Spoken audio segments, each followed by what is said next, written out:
শুনলাম ডাকাতের দল ডাকাতি করে লুটপাট করে সব নিয়ে গেল।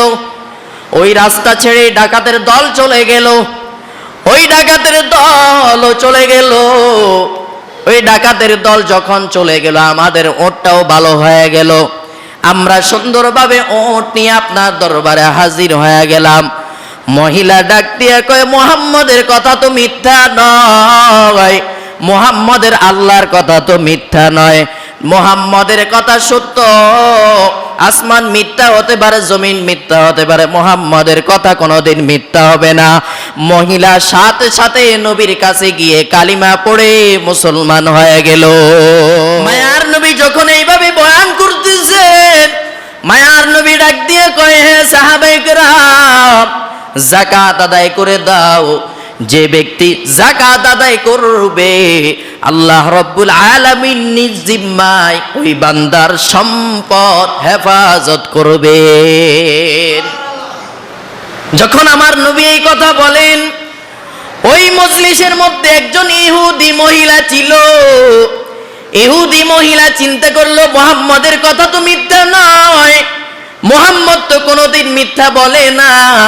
মুহাম্মদের নাম আমরা আলামিন বলে উপাধি দিয়েছি, বিশ্বাসী। মুহাম্মদ কোনোদিন মিথ্যা কথা বলে না। ইহুদি মহিলা যখন নবীর জবান থেকে শুনলো যেই ব্যক্তি যাকাত আদায় করবে আল্লাহর নিজ জিম্মায় তার সম্পদ হেফাজত করবে, ইহুদি চিন্তা করলো নবী তো কোনোদিন মিথ্যা কথা বলে না, মুহাম্মদ তো কোনোদিন মিথ্যা কথা বলে না। ইহুদি মহিলার সাথে সাথে তার সম্পদগুলো একসাথ করিয়া যত টাকা যাকাত আসলো যাকাত দিয়া দিল। তার গোত্রের লোকেরা ডাক দিয়া কয়, কিরে মহিলা, মুসলমান হয়ে গেলি নাকি? মুহাম্মদের ধর্ম পালন করলি নাকি? মহিলা ডাক দিয়ে কয়, খবরদার, মুহাম্মদের বিরুদ্ধে কোনো কথা বলবা না। মুহাম্মদ কোনোদিন মিথ্যা কথা বলে না। আমি যেহেতু ব্যবসা করি, ব্যবসার কাজের সাথে আমি জড়িত, আমার অনেক সম্পদ আছে। মুহাম্মদ বলেছে যদি সম্পদ গরিবের হক না দেয় পুরা সম্পদ হাতছাড়া হয়ে যাওয়ার আশঙ্কা হয়। মুহাম্মদ বলেছে যে ব্যক্তি যাকাত আদায় করবে তার পুরা সম্পদ হেফাজত করবেন স্বয়ং মুহাম্মদের আল্লাহ। এই চিন্তা করে মহিলা যাকাত দিয়ে দিল, যাকাত আদায় করে দিল। ঠিক তেমনি ভাবে সিরিয়ার জমিন থেকে কত মানুষের ওট গুলা আসতেছে। যখন ওটের কাফেলা আসলো, ব্যবসার কাফেলা আসলো, এমন সময় হঠাৎ করে মহিলা কানে আওয়াজ পায় পথিমধ্যে ডাকাতের দল আক্রমণ করেছে। বিভিন্ন মানুষের ওট সম্পদগুলা ডাকাতেরা হাতিয়ে নিয়ে গেল। মহিলা পেরেশান হয়ে গেল, কিরে মুহাম্মদ না বলল আল্লাহ সম্পদ হেফাজত করবেন, এখন কেমনে ডাকাতি হয়? যদি আমার সম্পদ হাতছাড়া হয় মুহাম্মদকে গিয়ে ধরবো, মুহাম্মদ কেন মিথ্যা কথা বলল? এইভাবে সব কাফেলাগুলো আসতেছে আসতেছে। ঠিক কিছুক্ষণ পর মহিলার যে সম্পদগুলা দেখতেছে তার কাফেলা 100 উট নিয়ে সুন্দরভাবে হাজির হয়ে গেল। মহিলা ডাক দিয়া কয়, কি ব্যাপার? শুনলাম প্রতিমধ্যে নাকি ডাকাতের আক্রমণ হয়েছে, আমার উটগুলা কিভাবে এত সুন্দর করে আসলো? ডাকাত কি আক্রমণ করে নাই? ওই কাফেলার সর্দার ডাক দিয়া কয়, হ্যাঁ, আমাদের সামনে যত উট বকরি ছিল সম্পদ আছে সবগুলা ডাকাতের দল হাতিয়ে নিয়ে গিয়েছে। কিন্তু আমরা যখন ডাকাতদের দলের পাশাপাশি চলে আসলাম কিন্তু পুরা যাই নাই। এমন সময় আমাদের উট একটার পরে একটা, একটার পরে একটা, একটার পরে একটা, এইভাবে সিরিয়ালে 100টা উট আমরা আনতেছি। হঠাৎ করে প্রথম উটটা একটা পাথরের সাথে ধাক্কা লেগে কঠিন আঘাত খেয়েছে। যখন কঠিন আঘাত খেয়েছে উটটা এখন আর হাঁটতে পারে না। উটটার সাথে সাথে জখম খেয়ে জায়গার মধ্যে বসে গেল। প্রথম উটটা যখন বসে গেল, প্রথম উটটার দেখে দেখে বাকি 99 উটগুলাও জায়গার মধ্যে বসে গেল। ও মহিলা, ও মালিক, এইভাবে উট উঠতে পারে না ব্যথার যন্ত্রণায়। আমরা অনেকক্ষণ পর্যন্ত মেডিসিন আনিয়া তার চিকিৎসা করলাম। আমাদের যখন চিকিৎসা শেষ হয়ে গেল, শুনলাম ডাকাতের দল ডাকাতি করে লুটপাট করে সব নিয়ে গেল। ওই রাস্তা ছেড়ে ডাকাতের দল চলে গেল। ওই ডাকাতের দলও চলে গেল। ওই ডাকাতের দল যখন চলে গেল, আমাদের ওটটাও ভালো হয়ে গেল। আমরা সুন্দরভাবে ওট নিয়ে আপনার দরবারে হাজির হয়ে গেলাম। মহিলা ডাক দিয়া কয়, মুহাম্মদের কথা তো মিথ্যা নয়, মুহাম্মদের আল্লাহর কথা তো মিথ্যা নয়, মুহাম্মদের কথা সত্য। আসমান মিথ্যা হতে পারে, জমিন মিথ্যা হতে পারে, মুহাম্মদের কথা কোনোদিন মিথ্যা হবে না। মহিলা সাথে সাথে নবীর কাছে গিয়ে কালিমা পড়ে মুসলমান হয়ে গেল। আরে নবীর উম্মত, এই কারণে খবরদার, এখান থেকে শিক্ষা নেওয়া দরকার। যদি গরিবের হক যাকাত আদায় করে দাও, আল্লাহ রব্বুল আলামিন নিজ জিম্মায় তোমার সম্পদ হেফাজত করবে। মাত্র কিছু টাকা গরিবকে দান করে দাও। আরে নবীর উম্মতের দল, দুনিয়ার লাইনে যারা গরিবের সাথে সম্পর্ক রাখবে, কারণ নবী বলে গেছেন বড় লোকের 500 বছর আগে গরিব জান্নাতে চলে যাবে। আরে নবীর উম্মতের দল, গরিবদেরকে কষ্ট দিও না, গরিবদেরকে আঘাত দিও না।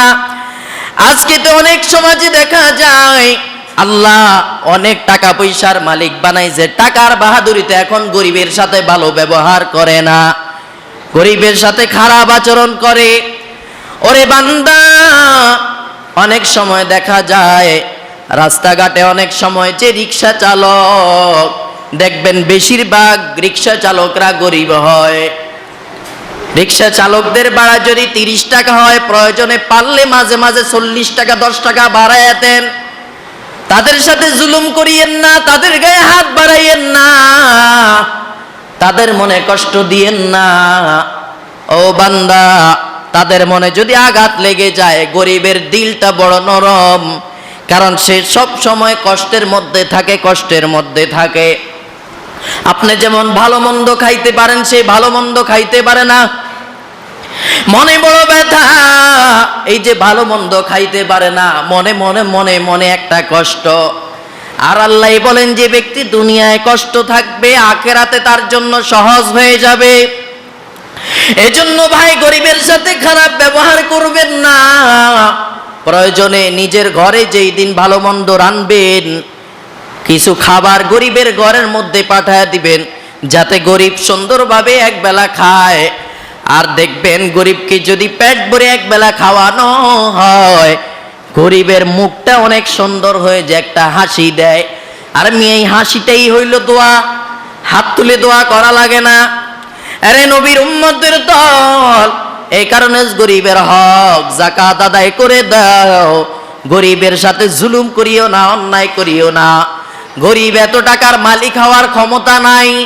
আল্লাহ তোমাকে সম্পদ দিয়েছেন, এই সম্পদ কোন কাজে ব্যয় করছো, এই সম্পদ কোন কাজে লাগাইছো, সব কিছুর হিসাব আল্লাহর কাছে দেওয়া লাগবে কি লাগবে না?